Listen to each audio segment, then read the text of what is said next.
बिस्मिल्लाहिर्रहमानिर्रहीम। बिन्हीं जी सूरत मिले जुले थी नथो सुञाणा गुलाब कहिड़ो।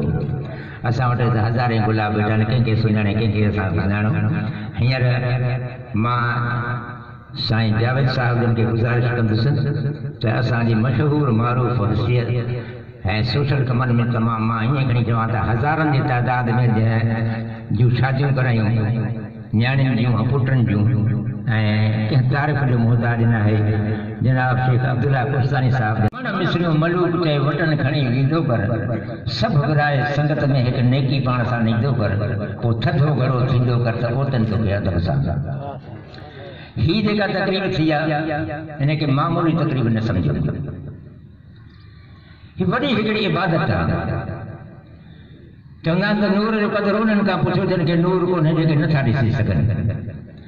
मुंहिंजे ख़्याल में ग़ालिबन 200 ऑपरेशन थी चुका आहिनि हिन में ऐं उन में जेको वॾो किरदारु आहे सो सॻा जो आहे उन ॾे सिर वञे थो पर उन खां अञा बि वॾो क्रेडिट जेको आहे सो साईं तलत महमूद साहब ऐं हमाद रियाज़ साहब जन जे सरपरस्ती में हीउ सभु कुझु थियो आहे।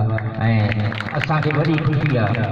मां इहो दावा सां चई सघां थो त जेकॾहिं अहिड़ा 5 माण्हू बि असांजे सिंध में हुजनि त अंधो असांजे मुल्क में को बि न रहंदो। त हीअ हिकिड़ी इबादत आहे। ॿिया असांजा वॾा माण्हू हुन लाइ छा ते ख़र्च था कनि पार्टियुनि ते हेॾे होॾे पर मां सम्झां थो त हीउ ख़र्च जेको आहे सो त हिते बि क़बूल आहे त हुते बि क़बूल आहे। माण्हू सभिनि सुहिणा पखी सभई नंढी कंहिं माण्हू मध्य ते बूर बहार जी। असां सभिनी खे इन कम में अॻिते वधणु घुरिजे महिनत करणु घुरिजे।